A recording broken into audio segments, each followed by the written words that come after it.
ஊருக்குள்ள நைட் டைம்ல ஒரு ஹோட்டல் மாதிரி ஏதோ ஒண்ணு தெரியுது. அங்க இருக்கிற ஒரு ஆளு மெழுகுவர்த்தியை ஏத்தி வச்சுக்கிட்டு கையில ஒரு பெரிய அருவாளோட ஏதோ ஒரு மனுஷன் உடம்ப துண்டு துண்டா வெட்டுற மாதிரி தெரியுது. படத்தோட ஆரம்பத்துல இவ்வளவு கொடூரமா இருக்கிற அந்த ஆளு வெட்டின அந்த உடம்பு துண்டுகளை பக்கத்துல இருக்கிற அடுப்புல போட்டு எரிக்கவும் செய்யறாரு. எல்லா வேலையும் முடிச்சுட்டு ரத்த கரைகளோட இருக்கிற இந்த ஆளு போயிட்டு சுடுதண்ணி வச்சு ஜாலியா குளிச்சு முடிக்கிறாரு. அடுத்த நாள் காலையில இங்க ஒரு போலீஸ்கார காமிக்கிறாங்க. போலீஸ்காருக்கு காலங்காத்தால ஒரு போன் கால். யாருன்னு பார்த்தா பொண்டாட்டி ஊர்ல இருக்கிறா. ஊர்ல இருந்துகிட்டு புருஷனுக்கு போன் போட்டு நீங்க பாக்குற அந்த போலீஸ் வேலையே வேண்டாம், கிளம்பி தயவு செஞ்சு ஊருக்கு வாங்க அப்படிங்கிற மாதிரி அந்த பொம்பளை அடிக்கடி போன போட்டு இங்க இருக்கிற இந்த போலீஸ்கார டார்ச்சர் பண்ணிக்கிட்டு இருக்காங்க. காரணம் என்ன அப்படின்னா அந்த அம்மாவும் இந்த ஊர்ல தான் இருந்திருக்காங்க. ரெண்டு பேரும் புருஷன் பொண்டாட்டி சந்தோஷமா வாழ்ந்துகிட்டு இருந்தா அந்த நேரத்துல அந்த அம்மாக்கு அடிக்கடி உடம்பு சரியில்லாம போச்சு. ஒரு தடவை கன்சீவா இருந்தப்ப அந்த கருவும் கலைஞ்சதால இந்த ஊரே ராசி கிடையாது, இந்த ஊரை விட்டு போயிடலாம் அப்படிங்கிற மாதிரி முடிவு பண்ணி அந்த அம்மா அவங்க ஊர்ல போய் ஸ்டே பண்ண ஆரம்பிச்சிட்டாங்க. இங்க இருக்கிற இந்த போலீஸ்காரரும் இப்பவோ அப்பவோன்னு சொல்லி டிரான்ஸ்பர் கேட்டு அங்க இங்க மேல் இடத்துல பேசிக்கிட்டு தான் இருக்கிறாரு. ஆனா ஒன்னும் பெருசா வேலைக்கு ஆகுற மாதிரி தெரியல. இப்ப பொண்டாட்டி போனை கட் பண்ணிட்டு அடுத்தது அங்க இருக்கிற மேல் அதிகாரிக்கு போன பண்றாரு. சார், இந்த டிரான்ஸ்பர் பத்தி கேட்டிருந்தேனே, ஏதாவது சொல்லுங்களா சார் அப்படிங்கிற மாதிரி கேட்கும்போது, யோ ஊருக்குள்ள நடந்த அந்த கொலை கேஸ ஃபர்ஸ்ட் முடியா, அதுக்கப்புறம் டிரான்ஸ்பர் பத்தி எல்லாம் பேசலாம் அப்படிங்கிற மாதிரி ஒரு பக்கம் சொல்லிக்கிட்டு இருக்காரு. சரிங்க சார், அந்த கேஸ் எல்லாம் முடிஞ்சிச்சு சார், அந்த அக்யூஸ்ட பிடிச்சிட்டேன் சார் அப்படின்னு ஒரு பக்கம் இங்க இருக்கிற நம்ம எஸ்ஐயும் சொல்லிக்கிட்டு இருக்காரு. சரின்னு ஒரு வழியா பேசி முடிச்சதுக்கு அப்புறம் இங்க இருக்கிற ஒரு போலீஸ் ஸ்டேஷனுக்கு தான் அந்த ஆள் வராரு. நம்ம போலீஸ்காரர் இங்கே தான் தங்குறது தூங்குறது எல்லாருக்கும் இருக்கு ரூம் செட்டப் மாதிரி A to Z எல்லாமே போலீஸ் ஸ்டேஷன் தான். அப்படியே இப்ப இன்னொரு பக்கத்தை காமிக்கிறாங்க. காலையில ஏஞ்ச உடனே பக்தி பரவசமா தண்ணி எல்லாம் தெளிச்சு வாசல் எல்லாம் கோலெல்லாம் போட்டுக்கிட்டு இருக்காரு. பாவம் இந்த ஆளுக்கு கல்யாணம் ஆகல, ஒண்டி கட்டையா தான் வாழ்ந்துகிட்டு இருக்காரு. கடை திறந்து ஸ்டார்ட் பண்ணியாச்சு, கஸ்டமர் எல்லாம் வர ஆரம்பிச்சிட்டாங்க. இந்த கடையில ஃபேமஸான டிஷ் அப்படின்னாக்கா இந்த கசாயம் சொல்லிட்டு ஒண்ணு ஊத்தி கொடுப்பாரு, அதுதான் ரொம்பவே ஃபேமஸ். அதுக்கப்புறம் இங்க இருக்கிற தோசை சால்னா சட்னி அப்படின்னு எல்லாரும் விரும்பி சாப்பிட ஒவ்வொருத்தருக்கும் பிடிச்ச ஐட்டமா இங்க இருக்கிற எல்லாருக்கும் கொடுத்துட்டு இருக்காங்க. இப்ப இதே ஹோட்டலுக்கு தான் அங்க இருக்கிற போலீஸ்காரங்களும் வராங்க. போலீஸ்காரங்களும் கொஞ்சம் டயர்டா இருக்குதுப்பா, உன்னோட கசாயத்தை கொடுப்பா அப்படிங்கிற மாதிரி கேட்டு வாங்கி குடிச்சுக்கிட்டு இருக்காங்க. அப்ப அங்க ஒருத்தவன் இருக்கிறான். இவன் என்ன பண்றான்னா இந்த ஊருக்குள்ள இருக்கிற வெட்டி கதை பேசுற ஒரு ஆளு இப்படி இந்த ஹோட்டலுக்குள்ள வந்துகிட்டு இந்த ஹோட்டல்ல என்னெல்லாம் நடக்குது, என்னெல்லாம் டிஷ் போடுறாரு அப்படிங்கறத தெரிஞ்சுக்கிட்டு அதை வச்சு நக்கல் நையாண்டி பேசிக்கிட்டு இருக்கிற ஒரு ஆளு. இதையும் இங்க காமிக்கிறாங்க. ரேடியோல ஏதோ ஒரு பாட்டு சத்தம் கேக்குது. பாட்டு சத்தம் கேட்டா அடுத்த நிமிஷம் நம்ம கிருஷ்ணமூர்த்தி தான் இந்த ஹோட்டல கடைக்கார ஓனர். பாட்டு சத்தம் கேட்டா அந்த ஆளு என்ன நினைச்சாருன்னு தெரியல, திடீர்னு அங்க இருக்கிற பாத்திரத்தெல்லாம் அள்ளி போட்டுக்கிட்டு பின்னாடி கழுவ போறா அப்படிங்கிற மாதிரி சொல்லிட்டு போறாரு. அங்க ஒரு பஸ் ஒண்ணு வருது. அந்த பஸ்ல ஒரு அழகான ஆண்டி உட்கார்ந்து இருக்காங்க. அவங்கள பாத்துக்கிட்டே நிக்கிறாரு. அந்த பொண்ணு இவரை பார்க்க, இவங்க அந்த பொண்ணு பார்க்க அப்படின்னு ரெண்டு பேரும் லுக்கே இருக்குது. கண்ணிலே காதல பண்ணிக்கிட்டு இருக்காங்க. கட் பண்ண இந்த பக்கத்துல திரும்ப போலீஸ் ஸ்டேஷன் தான் காமிக்கிறாங்க. அங்க இருக்கிற நம்ம எஸ்ஐ உட்கார்ந்து இருக்காரு. இப்ப இந்த ஊருக்குள்ள எலெக்ஷன் நடந்துகிட்டு இருக்கு, அதுக்காக பாதுகாப்பு கேட்டு ஒருத்தர் வந்துகிட்டு இருக்காரு. நல்லபடியா முடிச்சு கொடுங்க சார் அப்படிங்கிற மாதிரி எல்லாம் கேட்கும்போது, எனக்கு மேல் இடத்துல இருந்து எந்த ஆர்டரும் வரல சார், வந்தது அப்படின்னாக்கா நாங்களே உங்களுக்கு பாதுகாப்பு கொடுப்போம் அப்படிங்கிற மாதிரி அவர்கிட்ட ஓட்டு கேட்டுட்டு அங்க இருக்கிற அந்த கேண்டிடேட் ஏஜ் போறாரு. போகும்போது ஊருக்குள்ள இருக்கிறவங்க தெரிஞ்சவன் தெரியாதவங்க கிட்ட எல்லாம் ஓட்டு கேட்டுக்கிட்டே போறாங்க. திரும்பவும் இந்த போலீஸ் ஸ்டேஷன்ல எஸ்ஐ காமிக்கிறாங்க. இருக்கிற எல்லாரையுமே கூப்பிட்டு இது பாருங்கப்பா, மேல் இடத்துல இருந்து நிறைய பொருள் எல்லாம் வந்திருக்குது, இது ஒவ்வொன்னா என்னன்னு சொல்லிட்டு நான் உங்களுக்கு எக்ஸ்பிளைன் பண்றேன் அப்படிங்கிற மாதிரி நம்ம எஸ்ஐ புதுசா வந்திருக்கிற பார்சலா ஓபன் பண்ண ஆரம்பிக்கிறார். ஃபர்ஸ்ட் எடுத்தோட ஒரு ஸ்பை கேமரா ஒன்னு இருக்குது. இது பாருங்கப்பா, இது யார் கண்ணுக்கு தெரியாத மாதிரி மறைச்சு வச்சு நம்மளால வீடியோ எடுக்க முடியும், இதுக்கு செல்லெல்லாம் போட்டு ரெடி பண்ணி வைங்க அப்படின்னு ஒருத்தர் ஏட்டுக்கிட்ட எல்லாம் கொடுக்குறாங்க. இன்னொன்னு லைட் வந்திருக்கு, பிரிண்டர் வந்திருக்கு, கலர் கலரா போட்டோ எல்லாம் எடுக்கலாம் அப்படிங்கிற மாதிரி எல்லாத்தையும் எக்ஸ்பிளைன் பண்ணிக்கிட்டு இருக்காங்க. கட் பண்ணா இந்த பக்கத்துல நம்ம கிருஷ்ணமூர்த்தி ரோட்ல ஒரு அம்மா கிட்ட காய்கறி வாங்கிட்டு இருக்காரு. அந்த அம்மாவை நம்ம கிருஷ்ணமூர்த்தி ஒண்டி கட்டியா இருக்கிறத பார்த்துட்டு, காலகாலத்துல ஒரு கல்யாணத்தை பண்ணியிருந்தா இன்னைக்கு உனக்கு காய்கறி வாங்குறது, சமைச்சு கொடுக்கறது, வீடு துடைக்கிறதுக்குன்னு ஒரு ஆள் ஒண்ணு இருந்திருக்கும்ல, ஏன் ஒண்டியா நின்று கஷ்டப்படுற, நான் வேணா ஏதாவது ஆண்டி கிண்டி ஏதாவது பாக்கட்டுமா, இதுக்கு முன்னாடி கல்யாணம் ஆகி டிவைஸ் ஆனா அந்த மாதிரி பொண்ணெல்லாம் பாக்கட்டுமா அப்படிங்கிற மாதிரி இந்த காய்கறி அம்மாவும் நம்ம கிருஷ்ணமூர்த்தியா கேக்குது. அதெல்லாம் எனக்கு ஒண்ணு வேணாம், உன் வேலையை நீ பாரு அப்படிங்கிற மாதிரி சொல்லிட்டு போறாங்க. கட் பண்ண இந்த பக்கத்துல நம்ம எஸ்ஐ காமிக்கிறாங்க. ஊருக்குள்ள ஒரு கொலை நடந்துச்சு, அந்த கொலைகாரனை நான் பிடிச்சு வச்சிருக்கேன் சார் அப்படின்னு மேல இடத்துல சொல்லிக்கிட்டு இருந்தாரு இல்லையா. இப்ப அந்த அக்யூஸ்ட் ஜெயில இருந்து தப்பிச்சு ஓடிட்டான். அவரை துரத்திக்கிட்டு இருக்கிற மொத்த போலீஸ் ஜீப் கீப்னு எடுத்துட்டு ஓட ஆரம்பிக்கிறாங்க. பாவம் நம்ம எஸ்ஐ வேற டிரான்ஸ்பர் எல்லாம் கேட்டு இருந்தாரு, குடுக்கறேன்னு சொல்லியிருந்தாங்க இல்லையா. பாவம் இந்த கொலைகாரனை தப்பிக்க விட்டுட்டாரு. ஒரு கடத்துல ஓடிக்கிட்டு இருக்கும் போது நம்ம எஸ்ஐ துப்பாக்கி எடுத்து அவன் காலில் சுட ஆரம்பிக்கிறாரு. சுட்டவன் அங்க இருக்க ஒரு பெரிய பள்ளத்துல விழுந்தவன் எந்த பக்கம் போனா அப்படிங்கறதே தெரியல, எஸ்கேப் ஆயிட்டான். என்ன பண்றதுன்னு தெரியல. ஊர்ல இருக்கிற எல்லா இடத்திலும் போலீஸ்காரங்க சல்லடையா போட்டு சலிச்சு தேடிக்கிட்டு இருக்காங்க. இன்னொரு பக்கத்துல கட் பண்ணா நைட் டைம்ல நம்ம கிருஷ்ணமூர்த்தி தான் காமிக்கிறாங்க. வேலையெல்லாம் முடிச்சாச்சு, பாட்டை போட்டுக்கிட்டு டான்ஸ் ஆடிக்கிட்டே இருப்பாரு. நம்ம ஆளுக்கு டான்ஸ் ஆடுறதுன்னா அவ்வளவு பிடிக்கும்.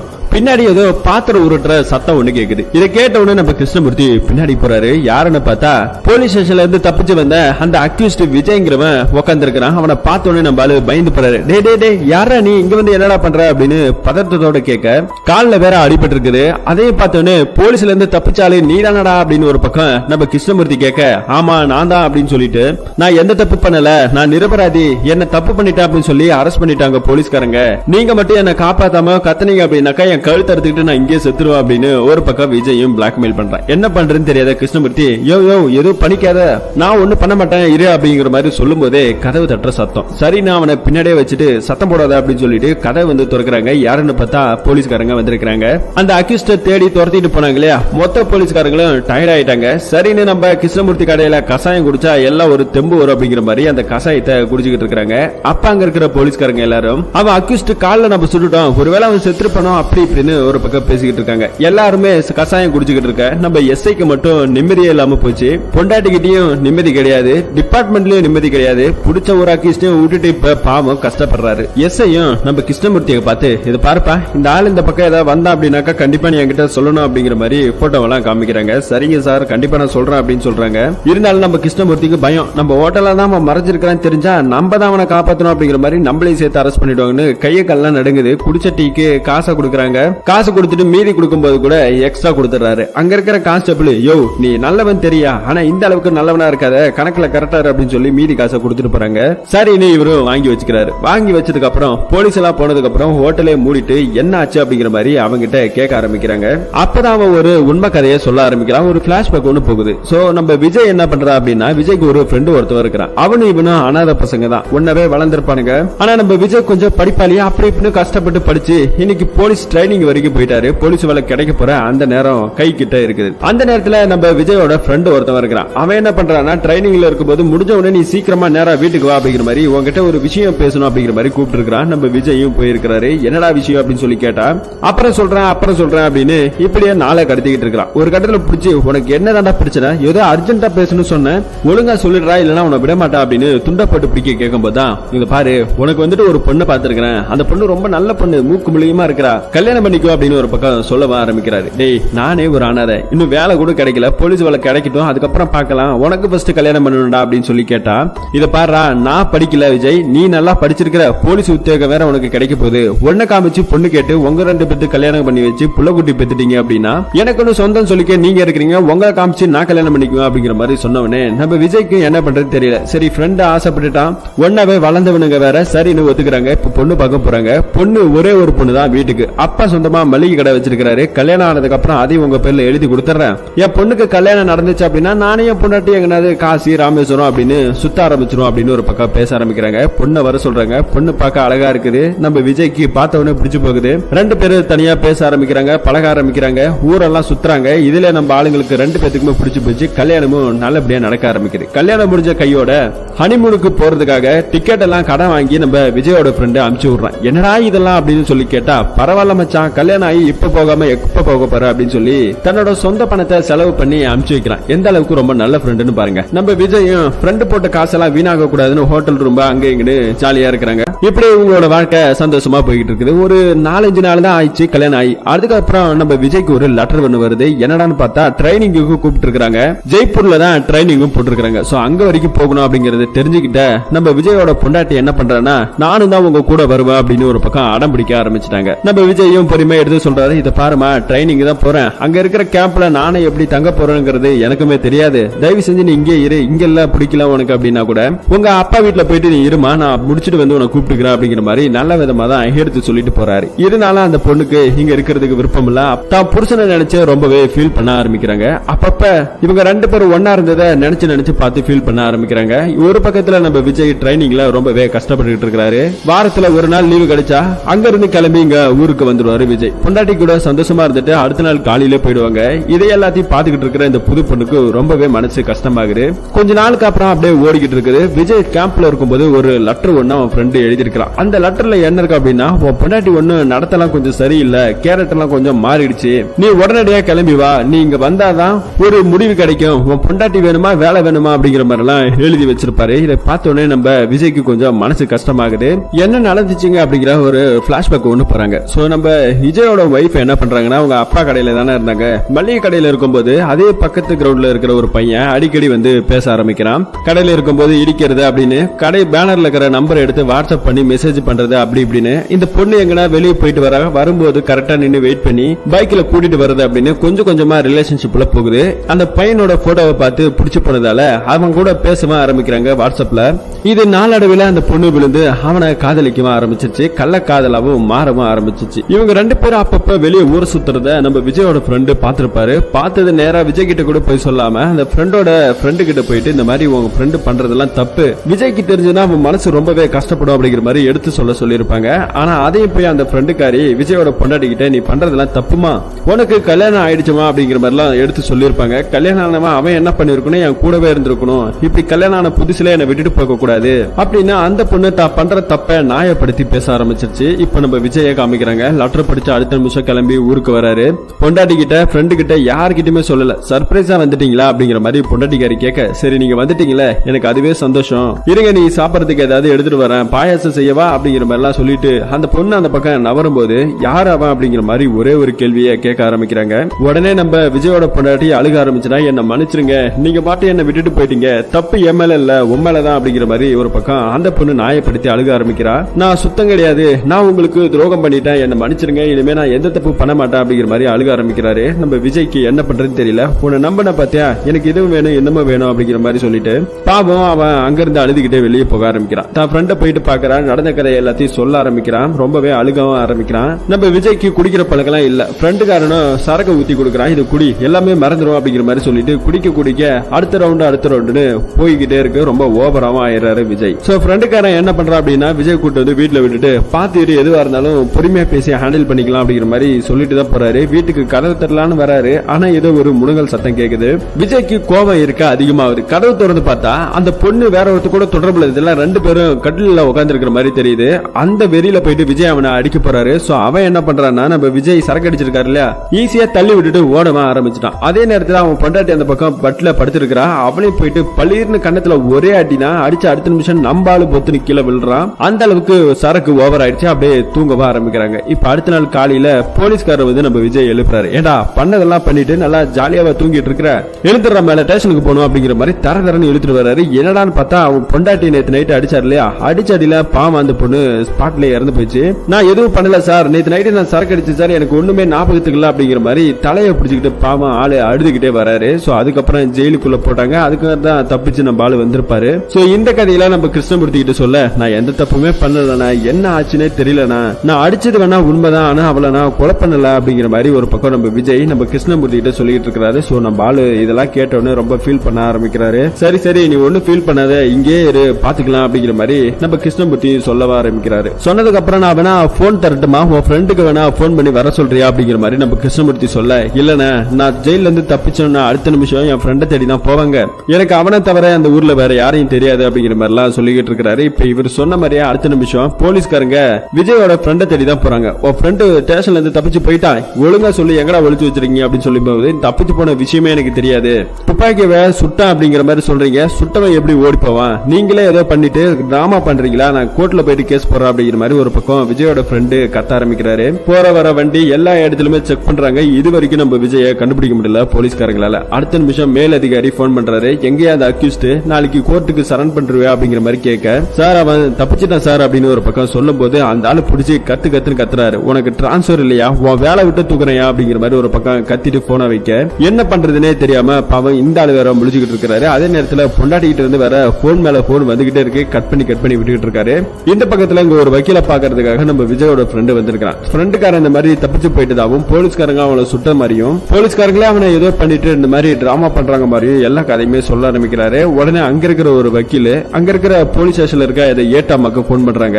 என்னமாச்சு அப்படிங்கிற மாதிரி சொல்லும்போது அந்த அம்மா சொல்றாங்க, உண்மையாலுமே விஜய் வந்துட்டு கொலை எல்லாம் பண்ணல, ஆனா அந்த தம்பி தப்பிச்சு போகும்போது சுட்டுட்டாரு எஸ்ஐஏ, ஆனாலும் அந்த தம்பியை காணோம் அப்படிங்கிற மாதிரி இங்க இருக்கிற வக்கீல் கிட்ட சொல்லிக்கிட்டு இருக்காங்க. வக்கீல் அப்பப்ப ஏதோ அந்த அம்மாக்கு கவனிப்பாரு போல, அதனால எல்லா இன்ஃபர்மேஷன் கொடுத்துட்டு இருக்கு. சரிமா அந்த கேஸ பத்தின எந்த அப்டேட் இருந்தாலும் எனக்கு உடனடியா போன் அடிக்கணும் புரியுதா அப்படிங்கிற மாதிரி எல்லாம் சொல்றாங்க. சரிங்க சார்னு அந்த அம்மாவும் சொல்ல ஆரம்பிக்கிறாங்க. கட் பண்ண இந்த பக்கத்துல அடுத்த நாள் காலையில ஹோட்டல்ல தான் காமிக்கிறாங்க.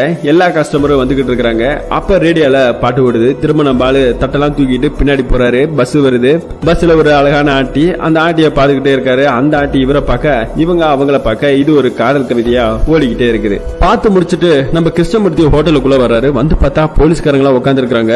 ஆளுக்கு வேற அள்ளு விட்டு போகுது, ஒருவேளை கண்டுபிடிச்சாங்களா அப்படின்னு. ஆனா இவங்க நார்மலா இந்த கசாயம் குடிக்கிறதுக்கு தான் வந்திருக்காங்க. கசாயம் குடிக்கும் போது கூட யாராவது இந்த மாதிரி போட்டோல காமிச்சவன் ஏதாவது வந்தானா போனானா அப்படிங்கிற விசாரிக்கிறாங்க. இன்னொரு போலீஸ்காரர் அங்க இருக்கிற நம்ம எஸ்ஐ கிட்ட பேசிக்கிட்டு இருக்காரு. அப்ப அந்த விஜய் தங்கி இருக்கிற அந்த ரூமுக்கு நேரா தான் நின்னுகிட்டு பேசிக்கிட்டு இருக்காரு. அந்த குரலை கேட்டா அவருக்கு வேற இருமல் வருது. ஆனா எவ்வளவு கண்ட்ரோல் பண்றாரு, ஆனா கொஞ்சம் கொஞ்சமா இருமல் சத்தம் வந்துகிட்டு இருக்கு. சரின்னு என்ன பண்றதுன்னு தெரியாம சமையல் அறையில போய் புகையெல்லாம் போட்டு நம்ம கிருஷ்ணமூர்த்திக்கு தான் இருமல் வர மாதிரி அப்படியே ஆக்டிங் போட்டுட்டு இருக்காங்க. மொத்த போலீஸ்காரங்க கஸ்டமர் எல்லாம் யோ புகையை ஃபர்ஸ்ட் ஆஃப் பண்ணி அப்பதான் இருமல் நிக்கும் அப்படிங்கிற மாதிரி பேசிக்கிட்டு இருக்க ஒரு வழியா நேரா ரூமுக்குள்ள போறாரு. விஜய் வேற துணியை வாயில அடக்கி வச்சுக்கிட்டு தான் இருமிக்கிட்டு இருக்கான். பாவம் அவனுக்கு உடம்பு வேற ரொம்ப முடியல. அதை பார்த்தோன்னு அவனை என்ன சொல்றது, திட்டவும் முடியாது, ஒன்னும் பண்ணவும் முடியாது. அதே கஷ்டத்தோட அப்படியே இந்த பக்கம் போய்கிட்டு இருக்காரு. இந்த பக்கத்துல நம்ம எஸ்ஐ காமிக்கிறாங்க. எஸ்ஐக்கு போஸ்ட்மார்டம் ரிப்போர்ட் எல்லாம் வந்திருக்குது. அந்த ரிப்போர்ட்ல அந்த பொண்ணை கண்ணத்துல அடிச்சதுக்கான கைரேக நம்ம விஜயோட தான் இருக்குது. ஆனா இன்னொரு பிங்கர் பிரிண்ட் கிடைச்சிருக்குது. கழுத்தை யாரோ பிடிச்சி நெரிச்சிருக்காங்க. அந்த ரிப்போர்ட்டும் அதுல மென்ஷன் ஆயிருக்குது. இதை பார்த்த உடனே நம்ம போலீஸ்காருக்கு இன்னும் ரெண்டு அதிர்ச்சி ஆகுது. அங்க இருக்கிற மொத்த போலீஸ்காரங்களும் எல்லாரும் பயப்பட ஆரம்பிச்சிட்டாங்க. அநேகமா ஒரு அப்பாவிய இந்த மாதிரி சுட்டுட்டாங்களே அப்படிங்கிற மாதிரி ரிப்போர்ட் எல்லாம் அங்க இருக்கிற வக்கீலுக்கு சொல்லிக்கிட்டு இருக்காங்க. அந்த ஸ்டேஷன்ல இருக்கிற ஏட்டாமாவும் இது ஒரு பக்கம் இருக்க, இந்த பக்கத்துல நம்ம ஹோட்டல காமிக்கிறாங்க. அங்க இருக்கிற விஜய்க்கு ரொம்ப வலி அதிகமாகுது. அங்க இருந்து நவந்து போறாரு. ஒரு அடுப்பு ஒண்ணு எரிஞ்சுக்கிட்டு இருக்கு. அந்த அடுப்புல ஒரு அருவாவை ஒண்ணு போட்டு தன்னோட தொடையில அந்த போலீஸ்காரர் சுட்டாரு இல்லையா, சுட்ட இடத்துல புல்லட் உள்ளதான் இருக்குது. கட்டுக்கட்டிலாம் நம்ம கிருஷ்ணமூர்த்தி விட்டுருப்பாரு. இருந்தாலும் அந்த புல்லட் வெளியே எடுக்காத வரைக்கும் வலி ரொம்ப அதிகமா இருக்குது. சோ கத்தியெல்லாம் அறுத்து அப்படியே அந்த புல்லட் எடுக்கிறாரு. வலியில கத்தன உடனே நம்ம கிருஷ்ணமூர்த்தி என்ன ஏதுன்னு பதறி அடிச்சுட்டு ஓடி வராரு. அங்க இருக்கிற விஜயும் புல்லட் எடுத்து காமிக்கிறாரு. என்னால முடியலண்ணா, அதனால தானே இது மாதிரி பண்ணிட்டான் அப்படின்னு சொல்ல ஆரம்பிக்கிறாரு. திடீர்னு கதவு தட்டுற சத்தம். யாருன்னு பார்த்தா அந்த ஊர்ல வேலை பார்க்கிற கூர்க்கா. சோ என்னென்ன சத்தம் ஒரே பெரிய சத்தமா கேட்டுச்சு அப்படிங்கிற மாதிரி சொல்லும்போது, அதுவா தம்பி, அது ஒண்ணு இல்ல, தூங்கிட்டு இருந்தேன், ஹோட்டல் கடை வேற நடத்தின இல்லையா, இந்த காய்கறிகளை தின்றதுக்காக இந்த பெருச்சாலிங்கெல்லாம் வேற வந்துருச்சு, என் மேல ஏறி போச்சு, அதனாலதான் கத்திவிட்டான் அப்படின்னு ஒரு பக்கம் நம்ம கிருஷ்ணமூர்த்தி சமாளிக்க ஆரம்பிக்கிறாரு. பதிலுக்கு அவனும் ஒரு பெருச்சாலி மேல ஒரு பெருச்சாலி ஏறுதா, நல்ல கதையா இருக்குதையா, ஒழுங்கா படுத்து தூங்கி அப்போயா அப்படின்னு அவனும் மாட்டி விட்டுட்டு போறான். திரும்பவும் நம்ம ஆள் வர்றாரு. அடிப்பட்ட இடத்துல திரும்ப மருந்தெல்லாம் போட்டு கட்டெல்லாம் கட்டி விடுறாரு. நீ ஒன்னும் பயப்படாத, கஷ்டப்படாத, உன்னை எப்படியாவது நான் பெங்களூருக்கு அனுப்பி வைக்கிறேன், புரியுதா அப்படிங்கிற மாதிரிலாம் சொல்ல ஆரம்பிக்கிறாரு. ஆனா நீ ரொம்ப நல்லவன் தான் போல, உன் முகத்தை பார்த்தாலே எனக்கு தெரியுது அப்படிங்கிற மாதிரிலாம் சொல்லிக்கிட்டு இருக்கிறாரு. அடுத்த நாள் காலையில போஸ்ட்மார்டம் ரிப்போர்ட்ல உண்மையா அப்படிங்கிற மாதிரி போய் டாக்டர்கிட்ட நம்ம எஸ்ஐயும் கேட்கிறாரு. உண்மைதான்ப்பா, அந்த பொண்ணை கொலை பண்ணது விஜயா இருக்கிறதுக்கு வாய்ப்பு கிடையாது, கழுத்துல நெரிக்கப்பட்ட கிடைச்ச அந்த பிங்கர் பிரிண்ட் தான் கொலையாளி அப்படிங்கிற மாதிரிலாம் சொல்ல ஆரம்பிக்கிறாரு. கட் பண்ண அந்த பக்கத்துல விஜய்க்கு ரொம்ப உடம்பு முடியல. நம்ம கிருஷ்ணமூர்த்தி நல்லா கசாயம் போடுவார் இல்லையா, அந்த கசாயத்தெல்லாம் ஊத்தி கொடுத்து மருந்தெல்லாம் போட்டு நல்லபடியா தான் பாத்துக்கிட்டு இருக்காங்க. இப்போ பாட்டெல்லாம் ஓடிக்கிட்டு இருக்குது. பாட்டு ஓடின அடுத்த நிமிஷம் நம்ம ஆளு பாத்திரத்தை எடுத்துக்கிட்டு கிளம்ப ஆரம்பிச்சிட்டாரு அவங்களோட காதலியை பார்க்கலான்னு. ஆனா அதுக்கு நிமிஷம் இந்த ரூமை தேடி ஒருத்தவன் இந்த ஊர்ல வெட்டிக்கு அதெல்லாம் பேசிக்கிட்டு இருப்பான் பாருங்க, அவன் வந்துடுறான். உள்ளுக்குள்ள நீ என்னதான் பண்ற அப்படிங்கிற மாதிரி தெரிஞ்சுக்கலான்னு வந்திருக்கான். ஏன்னா இந்த பாட்டு ஓடினாலே பாத்திரத்தை எடுத்துட்டு கிளம்புறல, அது ஏன் அப்படிங்கிற மாதிரி நான் தெரிஞ்சுக்கணும் அப்படிங்கிற மாதிரி தான் வந்திருப்பாரு. நம்ம கிருஷ்ணமூர்த்தி பயங்கரமா திட்டி போட வெளியே அப்படின்னு துரத்தி விட்டுறாரு.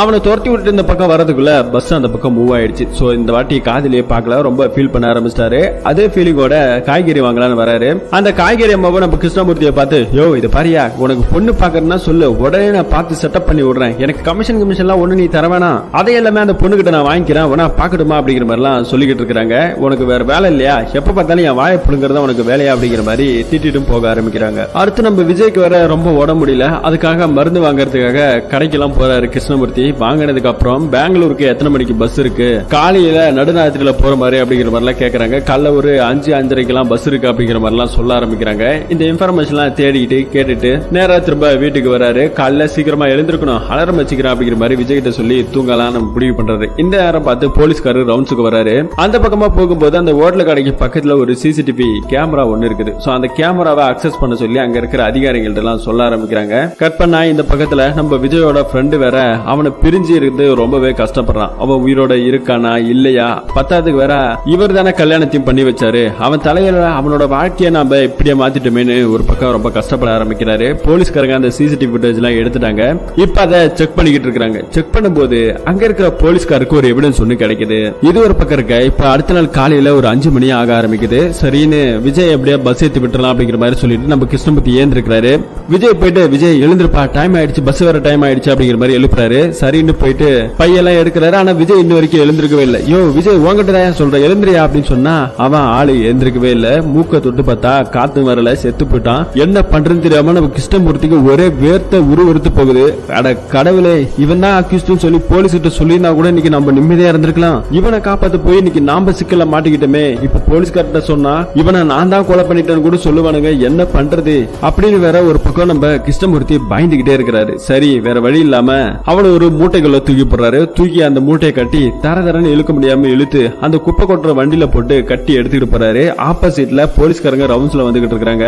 பின்னாடியே குர்காவன் தான் உட்கார்ந்து இருக்கிறான். யோ, யாரே இது இந்த நேரத்துல வண்டி எடுத்துட்டு வந்திருக்காங்க பாரு அப்படின்னு சொல்லி கேட்க, குர்கா போய் பார்க்க, சார் இவர் நம்ம கிருஷ்ணமூர்த்தி ஹோட்டல் கடைக்காரர் அப்படின்னு சொல்லி கேட்டா, என்னையா இது மூட்டை அப்படின்னு சொல்லி கேட்டா, அந்த மூட்டை எல்லாமே வேஸ்ட் காய்கறிங்க, கொட்டலாம் சொல்லிட்டு போற அப்படின்னு ஒரு பக்கம் சொல்லிக்கிட்டு இருக்கிறான். கொட்டுறது உனக்கு இதான் நேரம் அப்படிங்கிற மாதிரி சொல்லும் போது இந்த குர்கா வேற அடிக்கடி இந்த ஹோட்டல் பக்கமே வரமாட்டான். சாப்பிடுறது எல்லாமே கெட்டு போன சாப்பாடு கொடுக்குற, சாப்பாடு நல்லா இல்ல, ஹோட்டல் சுத்தப்பத்தம் இல்ல அப்படின்னு சொல்லிட்டு இருப்பான். இதோ பாருங்க சார், இந்த நாயால தான் அந்த மூட்டையை நான் தூக்கிட்டு வரேன். இவன் தான் என் ஹோட்டலுக்கு வந்தாலும் எப்ப பார்த்தாலும் இதே குறையா சொல்லிக்கிட்டு இருக்கான்னு சொல்லிதான் அங்க மிச்சம் மீதி கிடைக்கிற எல்லா வேஸ்டையும் தூக்கிட்டு வந்திருக்கிறேன் அப்படின்னு சொல்லும் போது அந்த குர்காவும் இப்ப கொட்ட வேணாம், காலைல நான் வரேன், நானும் நீ சேர்ந்து கொட்டலாம் அப்படின்னு சொல்லிட்டு திரும்பவும் அனுப்பிச்சு விட்டுறாங்க. என்ன பண்றதுன்னு தெரியாம நம்ம கிருஷ்ணமூர்த்தி திரும்பவும் அதே மூட்டை தரன்னு இழுத்துட்டு வராரு. இழுத்துட்டு வந்து கதவெல்லாம் சாத்திடுறாரு. பாவம் ஆளுக்கு நெஞ்சு வெளியே வந்துருச்சு. அப்படியே புடிச்சிட்டு கொஞ்ச நேரம் உட்கார்றாரு.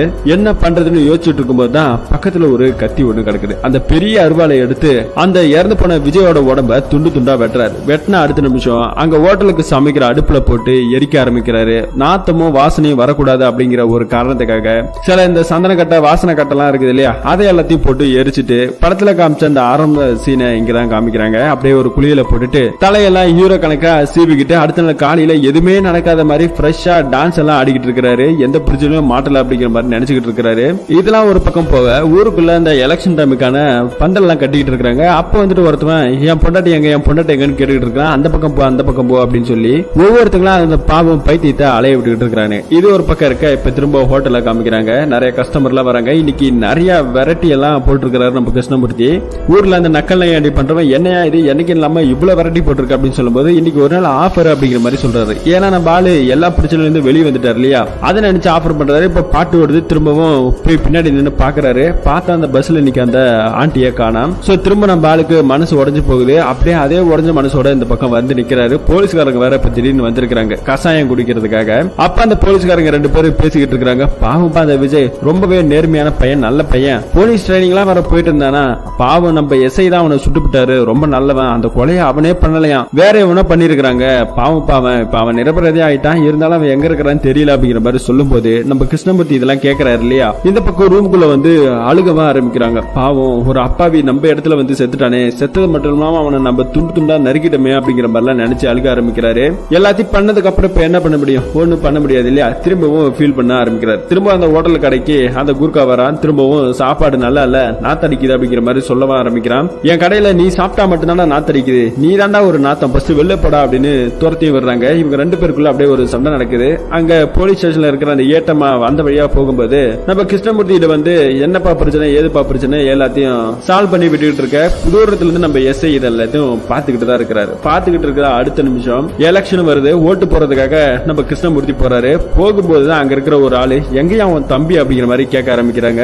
சோ நம்ம கிருஷ்ணமூர்த்திக்கு ஒரு தம்பி ஒருத்தன் இருக்கிறான். சோ அவன் இப்ப எங்க போனா இருக்கிறானா செத்துட்டானா கூட நம்ம கிருஷ்ணமூர்த்திக்கு தெரியாது அப்படிங்கிற மாதிரிலாம் அங்க இருக்கிற ஆள்கிட்ட சொல்றான். ஒரு ஓட்டு வீணா போச்சு அப்படின்னு அவனுங்க ஃபீல் பண்ணிக்கிட்டு இருக்காங்க. அதே நேரத்துல ஊருக்குள்ள அங்க இருக்கிற போலீஸ்காரர் ஏதோ விசாரிக்க ஆரம்பிக்கிறாங்க. இன்னொரு பக்கத்துல எஸ்ஐக்கு வேற அவன் பொண்டாட்டி போன் பண்ணி டார்ச்சர் பண்ண ஆரம்பிக்குது. எப்பதான் வருவீங்க அப்படின்னு கேட்டுக்கிட்டு இருக்க. ஒரு கட்டத்துல அந்த ஆளு போனை போட்டு உடச்சு போறாரு. உடச்சு போன திரும்ப வந்து எடுத்துக்கிட்டு போறாரு. பொண்டாட்டி டார்ச்சர் அந்த அளவுக்கு கொடுத்துட்டு இருக்கிறார். சரின்னு நம்ம எஸ்ஐ அந்த பக்கமா வந்துகிட்டு இருக்காரு. ஒரு வக்கீல் ஒருத்தர் இருந்தார் இல்லையா, விஜயோட ஃப்ரெண்டு கம்ப்ளைண்ட் கொடுத்தாரு இல்லையா, அவரு வழிமறுக்க ஆரம்பிக்கிறார். இத பாருப்பா, நீ சுட்டைய விஜய் அவன் ரொம்பவே நல்லவன், அவன் அந்த கொலையே பண்ணல, நீ என்னென்னலாம் பண்ண ஸ்டேஷனுக்கு வரும்போது இதுக்கு எல்லாத்தையும் மொத்தமா சேர்த்து வச்சு உன்னை என்ன பண்றேன் பாரு அப்படின்னு மிரட்ட ஆரம்பிக்கிறாரு. நம்ம போலீஸ்காருக்கு என்ன பண்றதுன்னு தெரியல, அப்படியே நின்னுகிட்டு இருக்கிறாரு அமைதியா. அடுத்த நிமிஷம் பார்த்தா நம்ம கிருஷ்ணமூர்த்தி அப்பப்போ ஒரு பஸ்ல ஒரு ஆண்டியை பாப்பாரு இல்லையா. இப்ப அந்த ஆண்டி நம்ம கிருஷ்ணமூர்த்தி கடையை தெரிய வந்திருக்குது. கூட ஒரு பையனை கூப்பிட்டுட்டே வருது.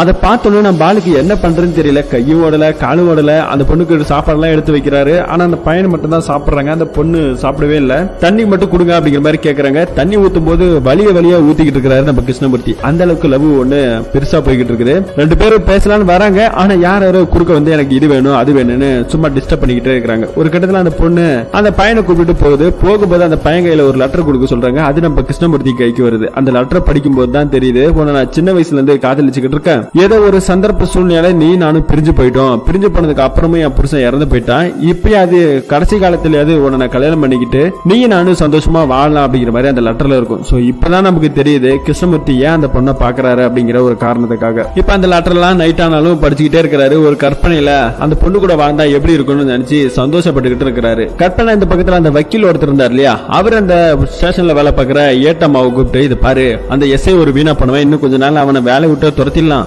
அவன் இடத்துக்கு நான் ஒன்ன வர வைக்கிறான், நான் சொல்றதை மட்டும் செய்ய அப்படிங்கிற மாதிரி நிறைய ஸ்கெட்ச் எல்லாம் போட்டு அந்த பொண்ணுக்கு ஆசையை தூண்டி விடுறாரு வக்கீல். இது ஒரு பக்கம் போய்கிட்டு இருக்க நம்ம எஸ்ஐ போயிட்டு ஊருக்குள்ள அந்த வெட்டி கதை பேசுறவங்க கிட்ட எதையோ விசாரிச்சுக்கிட்டு இருக்கிறாரு. இன்னொரு பக்கத்தை பட்பனா மேலதிகாரி நம்ம எஸ்ஐக்கு போன போட்டு, நீ அவனை இன்னும் கண்டுபிடிக்கல, அதனால உன்னை வேலை விட்டு தூக்கலாம் முடிவு பண்ணிட்டோம், எல்லாத்துக்கும் காரணம் நீ தான், உன்னை நான் என்ன பண்றேன் பாரு அப்படின்னு மிரட்டிட்டு இருக்கும் போதே நம்ம எஸ்ஐ என்ன சொல்றாருன்னா, யாரு சார், எந்த கேஸ் சார் பத்தி பேசுறீங்க அப்படின்னு ஒரு பக்கம் குண்டை தூக்கி போறாரு. யோ எந்த கேஸா, ஒரு அக்கிஸ்ட தப்பிச்சு விட்டுட்டு எந்த கேஸ் என்கிட்ட கேக்குற அப்படின்னு மிரட்டும் போது, சார் இங்க பாருங்க விஜய்னு சொல்லிட்டு யாருமே நான் அரெஸ்ட் பண்ணல, எனக்கு எதுவுமே தெரியாது, எவனும் தப்பிச்சும் போல, உன்னால முடிஞ்சதை நீ பாத்துக்க அப்படின்னு நம்ம கடுப்பாய் நம்ம எஸ்ஐயும் போனை கட் பண்றாங்க.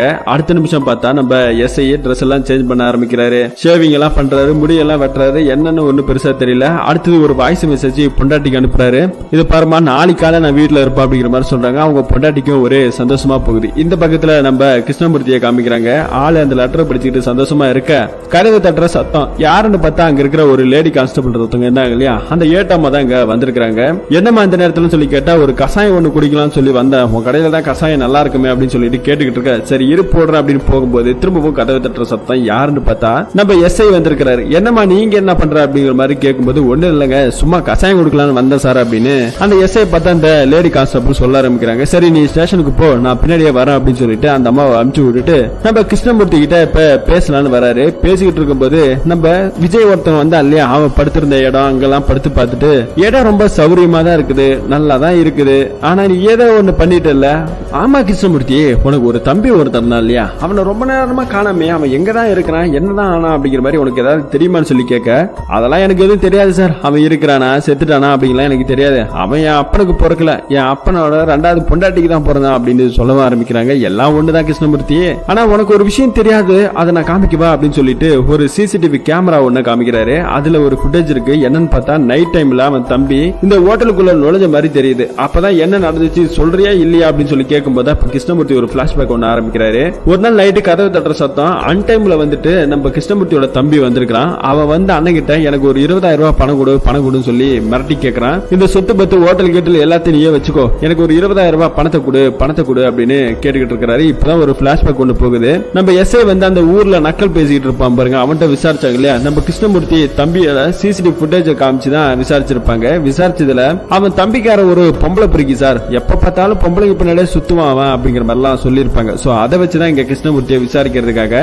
நம்ம எஸ்ஐயும் வந்திருக்கிறாரு. அது இல்லாம அந்த சிசிடிவி ஃபுட்டேஜ்ல தான் ஹோட்டலுக்குள்ள போனது மட்டும் தான் இருக்குது, வெளியே வந்ததுக்கான ஆதாரம் எதுவுமே கிடையாது. சோ அதை வச்சுதான் நூல் பிடிச்சு இங்க வந்திருக்கிறாரு. சோ இப்ப நடந்த கதையெல்லாம் சொல்லிக்கிட்டு இருக்கிறாரு நம்ம கிருஷ்ணமூர்த்தி. அதுல வந்துட்டு 20,000 ரூபாய் தர முடியாது, நீ என்ன சம்பாரிச்சாடா கொடுத்த அப்படின்னு நம்ம ஆளு கேட்க, அவனோட பேக்ல நீ பணம் வச்சிருப்பல அப்படின்னு சொல்லி கொட்ட ஆரம்பிக்கிறாரு நம்ம கிருஷ்ணமூர்த்தி. அப்ப வந்துட்டு நிறைய அந்த ஹஸ்பண்ட் ஒய்ஃபா இருக்கிற கப்பிள்ஸ் போட்டோ நிறைய இருக்குது. என்னடா இதெல்லாம் அப்படின்னு சொல்லி கேட்டா, அதுல வந்துட்டு ஊருக்குள்ள ஒரு பைத்தியக்கார ஒருத்தர் இருப்பான் இல்லையா, என் பொண்டாட்டி எங்கன்னு அவன் பொண்டாட்டியோட ஒன்னா இருக்கிற போட்டோ அதுல இருக்குது. சோ அடுத்த நிமிஷம் பார்த்தா நம்ம விஜய் ஒருத்தர் இருந்தா இல்லையா, விஜயும் அவங்க ஒய்ஃபும் ஒன்னா இருக்கிற போட்டோ எல்லாம் இவங்க கிட்ட இருக்குது. அதெல்லாம் பார்த்துட்டு இதெல்லாம் என்னடா இது அப்படின்னு சொல்லி கேட்கும்போது, அதெல்லாம் உனக்கு தேவையில்லாது, ஒழுங்கா 20,000 ரூபாய் கொடுக்குறியா இல்ல உன்னையும் கொலை பண்ணவா அப்படின்னு சொல்லி கேட்கும்போது தான் நம்ம கிருஷ்ணமூர்த்திக்கு ஒண்ணு புரியுது. அப்ப எனக்கு முன்னாடி நீ யாரையோ கொலை பண்ணிருக்கிற, யாரடா கொலை பண்ண ஒழுங்கா சொல்ற அப்படின்னு சொல்லி கேட்கும்போது தான் இவன் வந்துட்டு ஒரு பிளாஷ்பேக் ஒண்ணு ஆரம்பிக்கிறான். நம்ம விஜயோட பொண்டாட்டி கூட அஃபேர்ல இருந்த ஒரு ஆள் ஒருத்தர் இருந்தா இல்லையா, அவன் வேற யாரும் இல்லையா நம்ம கிருஷ்ணமூர்த்தியோட தம்பி தான். இவனுக்கு வேலையா இதுதான், எந்தெந்த குடும்பம் எல்லாம் ஒன்னா இருக்குதா அந்த பொண்டாட்டிகளை கரெக்ட் பண்ணி அவன் புருஷன் சம்பாதிக்கிறதுலாம் புடுங்கறதா இவனோட வேலை.